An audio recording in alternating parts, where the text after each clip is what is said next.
오늘 우리에게 주시는 하나님 말씀은 야고보서 4장 11절에서 17절 말씀입니다. 형제들아, 서로 비방하지 말라. 형제를 비방하는 자나 형제를 판단하는 자는 곧 율법을 비방하고 율법을 판단하는 것이라. 내가 만일 율법을 판단하면 율법의 준행자가 아니요 재판관이로다. 입법자와 재판관은 오직 한 분이시니 능히 구원하기도 하시며 멸하기도 하시느니라. 너는 누구이기에 이웃을 판단하느냐? 들으라, 너희 중에 말하기를 오늘이나 내일이나 우리가 어떤 도시에 가서 거기서 1년을 머물며 장사하여 이익을 보리라 하는 자들아. 내일 일을 너희가 알지 못하는도다. 너희 생명이 무엇이냐? 너희는 잠깐 보이다가 없어지는 안개니라. 너희가 도리어 말하기를 주의 뜻이면 우리가 살기도 하고 이것이나 저것을 하리라 할 것이거늘 이제도 너희가 허탄한 자랑을 하니 그러한 자랑은 다 악한 것이라. 그러므로 사람이 선을 행할 줄 알고도 행하지 아니하면 죄니라.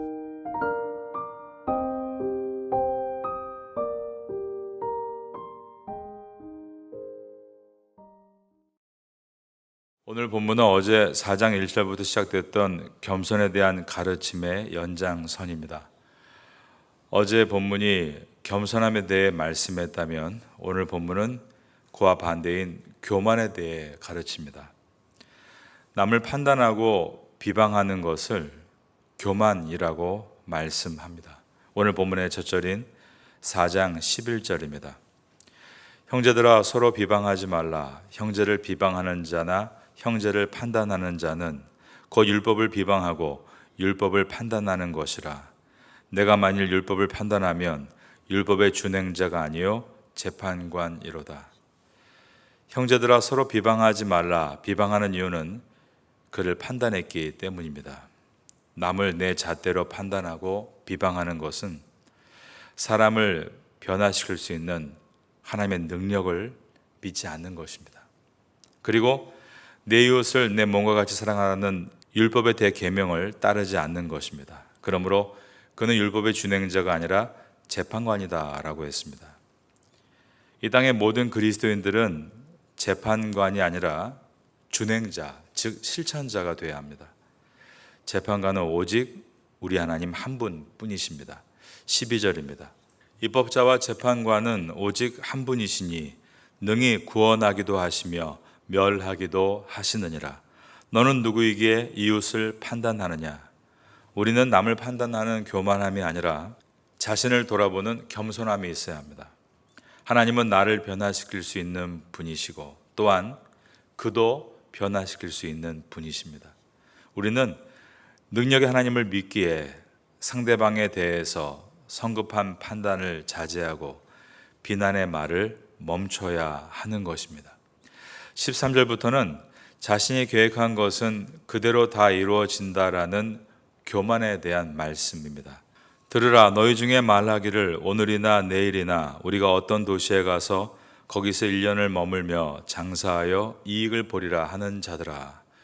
야고보서가 기록될 당시인 주후 50년경에 유대인들은 아주 전략적이고 진취적인 사업가가 되어 지중해를 타고 전 세계로 진출을 하고 있었습니다. 여러분이 아시듯 유대인들은 장사에 아주 탁월하게 세팅되어 있는 민족입니다. 그 당시에 세계는 그런 장사의 능력이 있는 사람들을 선호했고 유대인들의 진출을 환영하는 분위기였습니다. 당시 유럽과 아프리카 여러 나라에서 하루가 멀다 하고 새로운 도시들이 일어나고 있었기 때문에 그렇게 샘에 밝은 유대인들을 환영했던 것입니다. 나중에는 반유대주의, 안티세미틱 주의가 일어났지만 그때만 해도 아직 그런 징후가 없을 때였습니다. 이러한 배경에서 야고보서는 새로운 도시에 진출해서 비즈니스를 계획한 한 사람의 1년 계획을 소개하고 있습니다. 우리가 이제 11월을 맞이했고 내년 2025년을 준비하고 있습니다. 아마 여러분도 미리미리 내년 계획을 하시는 분들이 많이 있으실 텐데요. 우리가 어떻게 내년 1년 계획을 바르게 세울 수 있을까를 오늘 본문에서 교훈을 얻게 됩니다. 첫째로 인간 계획이 얼마나 허무한 것인가, 먼저 인간 계획의 허무성을 깊이 이해할 수 있어야 합니다. 13절을 다시 보겠습니다. 들으라, 너희 중에 말하기를 오늘이나 내일이나 우리가 어떤 도시에 가서 거기서 1년을 머물며 장사하여 이익을 보리라 하는 자들아. 한 사업가가 어떤 도시에 가서 1년을 머물면서 내가 이런저런 사업 계획을 펼칠 것이다 계획하고 있는 모습을 보여줍니다. 그런데 다음에 그런 사람의 생각에 의한 계획이 얼마나 부질없는가를 보여줍니다. 14절 말씀입니다. 내일 일을 너희가 알지 못하는도다. 너희 생명이 무엇이냐? 너희는 잠깐 보이다가 없어지는 안개니라. 인간은 내가 계획을 잘 세우면 그 계획을 이룰 것이라고 생각합니다. 안 되는 이유에 대해서는 될 때까지 열심히 안 해서라고 생각합니다. 그래서 안 되면 되게 하라, 이러한 슬로건을 많이 내세웁니다. 열심히만 하면 반드시 될 것이다. 내 사전에 불가능은 없다라고 말합니다. 그런데 주님은 그런 인생들에게 말씀하고 계십니다. 내일 일을 너희가 알지 못하는도다. 너희 생명이 무엇이냐? 너희는 잠깐 보이다가 없어지는 안개니라. 18세기에 프랑스에서는 군사 전략의 천재라고 불린 나폴레옹이 있었습니다. 그가 승승장구해서 유럽의 거의 모든 지역을 제패한 것입니다. 그리고 마지막 아시아를 걸쳐서 큰 대륙을 이루고 있는 러시아를 침략할 계획을 세웁니다. 그때 그와 가까웠던 참모들이 현명한 제안을 했습니다. 장군, 이제 충분하지 않습니까? 거기까지 가려는 계획은 무리입니다. 러시아 정복은 불가능합니다. 그때 나폴레옹이 유명한 말을 했죠. 내 사전에 불가능이란 단어는 없다. 하지만 역사는 나폴레옹의 러시아 침략이 얼마나 비참한 실패였는가를 보여주었습니다.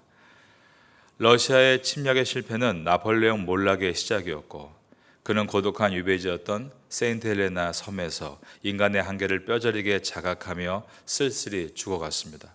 성경은 인간 계획의 허무성을 말씀합니다. 그렇다면 인간은 계획하지 말아야 한다는 것을 말씀하는 것일까요?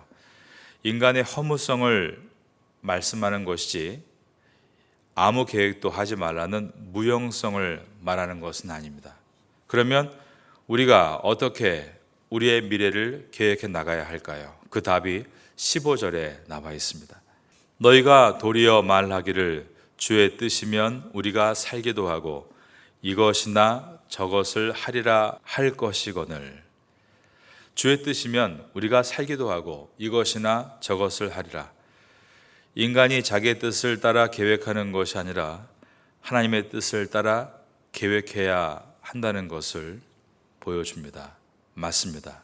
이제 2025년 내년 한 해를 계획하고 있다면 첫 번째로 인간 계획의 허무성을 깨닫고, 두 번째로 하나님의 계획을 따라 계획해야 한다. 이것이 우리가 생각해야 될 귀한 메시지입니다. 여러분은 여러분의 인생의 주인이 하나님이신 것을 믿으십니까? 베드로는 예수님을 향해서 주는 그리스도시요 살아계신 하나님의 아들이십니다 라고 고백했습니다. 여기서 주 말 그대로 마스터, 주인님입니다. My Lord라고도 하죠. 영미권에서는 식당에서 주문을 받는 사람에게 팁을 많이 주면 고맙다고 하면서 Thank you sir 라고 하죠. 우리 주님은 sir가 아니라 Master, My Lord, 주인님입니다. 이따금씩 기도할 때 이런 고백을 한번 해보시기 바랍니다. 주님이란 말 대신에 주인님이라고 말입니다.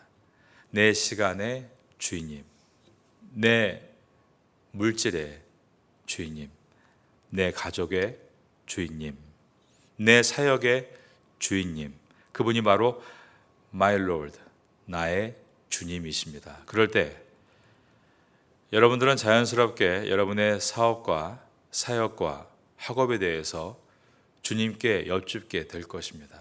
그리고 주님의 뜻에 맞게 사업하고 사역하고 학업을 하려고 하게 될 것입니다. 그러면 주님의 손길이 그 사업에, 사역에, 그리고 학업에 개입하시게 되는 것입니다.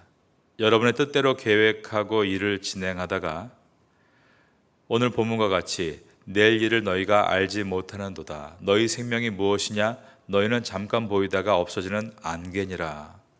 14절과 같은 허무한 인생으로 끝을 맺는 것이 아니라 주님의 뜻이면 우리가 살기도 하고 이것이나 저것이나 할게 될 것입니다. 15절의 말씀과 같이 주님의 뜻을 따라 계획하고 열매를 맺는 삶이 될 수 있기를 예수님의 이름으로 축원합니다. 15절을 다시 보겠습니다.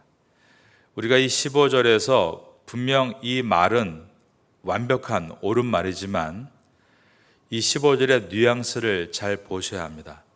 너희가 도리어 말하기를 주의 뜻이면 우리가 살기도 하고 이것이나 저것이나 하리라 할 것이거늘. 옳은 이 말 뒤에 할 것이거늘 이라고 되어 있습니다. 그러나라는 뜻입니다.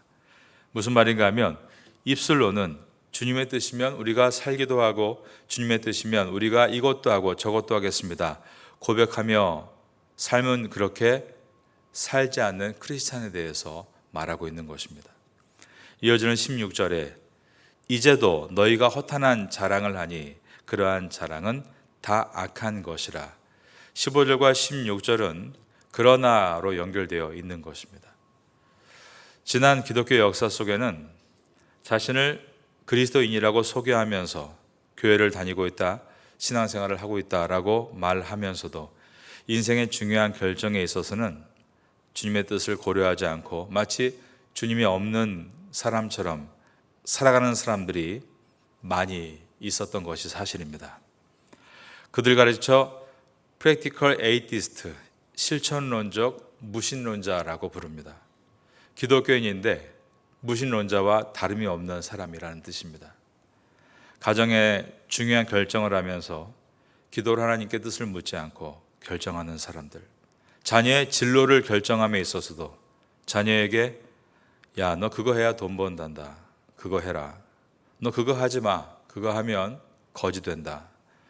세상에 가지고 있는 시대정신, 유행, 세속적 성공에 대해서 침을 튀어가며 말하면서 너를 이끄는 분은 하나님이시다, 우리 함께 기도하자, 이처럼 자녀의 손을 잡고 한 번도 기도해 주지 못하는 부모를 가리켜 실천적 무신론자라고 하는 것입니다. 저 일을 하면 돈을 벌 수 있단다, 저것이 앞으로 뜨게 될 것이다, 저 사업을 해야 잘 된다. 세상의 흐름에 온통 신경을 쓰면서도 하나님께서 나를 어디에 보내실 계획이신지, 나를 통해 무슨 일을 하기를 원하시는지 주님의 뜻을 묻지 않고 자기의 길을 가는 기독교인들, 역사에 있었던 그러한 사람들을 Practical Atheist, 실천론적 무신론자라고 부르는 것입니다. 저도 학창 시절을 돌아보면 고3 때 온통 들었던 이야기가 이런 이야기였다는 기억이 남아 있습니다. 모든 선생님들에게, 모든 반 학생들에게 들려오는 얘기는 무슨 과를 가야만 성공할 수 있다, 어느 대학에 가야만 출세의 길을 얻을 수 있다. 초대교회로부터 흘러내려오는 신앙의 선배들은 세상의 흐름만을 쫓는 프랙티컬 에이티스트들이 아니었습니다. 그들이 자주 고백하는 표현들이 있었는데 그것은 주께서 허락하시면, 주께서 원하시면, 주의 뜻이라면 이라는 단어들이었습니다. 실례로 고린도전서 4장 19절에서 사도 바울은 이렇게 고백을 했습니다. 주께서 허락하시면 내가 너희에게 속히 나아가서, 주께서 허락하시면, 영어에 보면 if the Lord is willing, 그분의 뜻이라면, 그분이 원하신다면, 그분이 허락하신다면 이라고 한 것입니다. 우리도 어떤 계획을 결정하기에 앞서서 주님 앞에 나와 이렇게 기도로 고백해야 합니다. 주님이 허락하신다면, 주님의 뜻이라면, 주님께서 원하시는 것이라면 제가 따라가겠습니다. 저는 우리가 입으로는 주님의 뜻을 따르겠다 고백하면서 실제적으로 내 마음대로 결정하는 실천론적 무신론자가 아니라 정말 주님의 뜻을 묻고 그 주님을 향해 따라감으로 참된 복을 경험할 수 있게 되기를 예수님의 이름으로 축원합니다.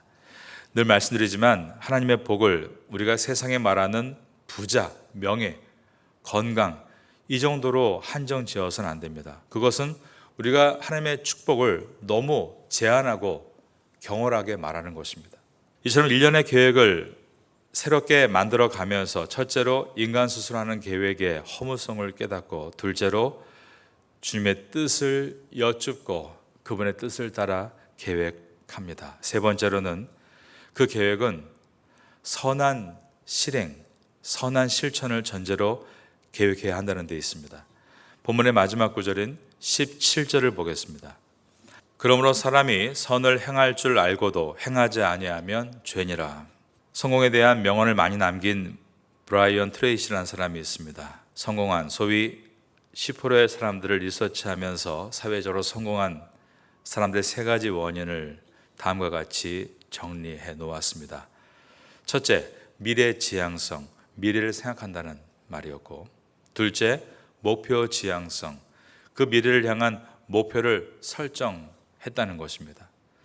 세 번째, 실천 지향성, 계획만 세우는 것이 아니라 실천했다라고 했습니다. 그러면서 실천을 가능하게 하기 위해서는 분명하고 측정 가능한 목표를 수립하라라고 충고합니다. 목표를 종이에 적고 기한과 마지막 디데이를 정해놓고 목표를 시행하기 위해 필요한 리스트를 기록해보라, 그렇게 권유를 했습니다. 그리고 무엇보다 마지막 5%에 올인하는 것을 배우라라고 했습니다. 많은 사람이 열심히 일하면서 마지막 95%까지 하다가 포기한다는 것입니다. 나머지 5%를 다 하지 못하고 포기하기 때문에 나머지 5%가 그가 뛰어난 사람인지 그가 평범한 사람인지 비범과 평범을 나눈다라고 했습니다. 위대한 위인들은 나머지 5%의 전력을 다했다라는 말도 했습니다. 그러니 나머지 5% 거기까지 올인함으로 위대한 성취자가 되라라고 충고합니다. 우리가 오래 노력해온 많은 것들이 있을 것이라고 생각합니다. 그런데 이 정도 95%가 됐으니 충분하다, 그렇게 마음을 놓는 것보다는 마지막 5%를 마무리하기 위해 노력한다면 분명 많은 위인들이 하는 말과 같은 좋은 결과를 얻을 수 있게 될 것입니다. 하지만 여러분, 성경은 그 정도의 얘기를 하고 있는 것은 아닙니다. 야고보서는 이러한 일반 경영가들이 말하는 것 외에 세상에서는 별로 강조하지 않은 그러나 훨씬 더 중요한 가치를 우리에게 말씀하고 있습니다. 그것은 무엇인가 하면 단순하게 어떤 일을 잘해라, 잘 마치라, 성공하라 정도가 아니라 그 모든 실천은 선한 실천이 되어야 한다라고 말하고 있는 것입니다. 우리가 계획하는 것, 실행하는 것보다 더 중요한 것이 있다고 말하는데 무엇을 계획하는가, 어떤 일을 실행하는 것보다 더 중요한 것은 그것은 반드시 하나님 안에서 선한 것이 되어야 한다는 것입니다. 17절에서 선을 알고도 행하지 아니하면 죄니라.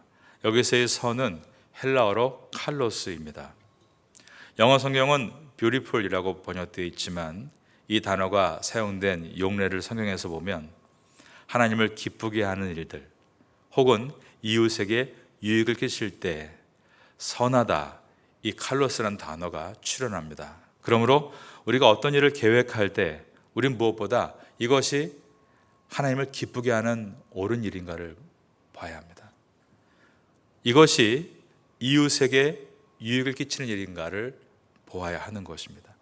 왜냐하면 우리는 이 땅에 부름받은 크리스찬이기 때문입니다. 내가 아무리 돈을 많이 벌고 훌륭한 사람이 되는 것처럼 보인다 할지라도 그것이 나를 위한 것, 나만을 위한 것이면 정말 그것이 맞는 것인가? 하나님께 물어야 하는 것입니다. 나만 배채우고 내 욕심만 부리고 내 이기심만 만족하는 일은 아닌가? 정말 내 옆 사람에게 유익을 주는 일인가? 이웃과 공동체에 이익을 끼친 일인가를 고려해야 하는 것입니다. 선한 계획, 그것은 보배로운 일입니다. 그 선한 계획이 실천으로 이어질 수 있다면 하나님께서 얼마나 기뻐하실까를 생각할 수 있어야 합니다. 이 파타야 땅에서 우리 모두는 완벽할 수 없지만 이 아침에 다시 또 기도하면서 2025년을 준비해 나갈 때 그것이 주님의 뜻인지를 여쭙고 선한 계획을 우리가 비전으로 받고 그 선한 계획을 주님의 뜻이라고 확신하게 된다면 선하게 실천으로 이어질 수 있도록 기도하심으로 여러분의 미래가 주님 안에서 잘 준비되고 선한 열매가 나타날 수 있게 되기를 마지막으로 예수님의 이름으로 축원합니다.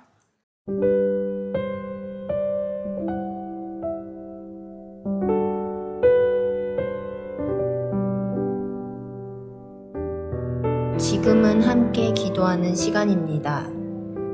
11월의 공동 기도 제목은 첫째, 주일 새벽 금요 예배에 말씀의 은혜가 임하게 하소서. 둘째, 12일부터 14일에 있을 말씀 사경회에 은혜를 주시옵소서. 셋째, 말씀으로 열매 맺는 추수감사 주일을 보내게 하소서. 넷째, 파타야의 모든 교회들이 말씀으로 충만하게 하소서. 말씀을 붙잡고 기도하는 귀한 시간 되기를 소망합니다.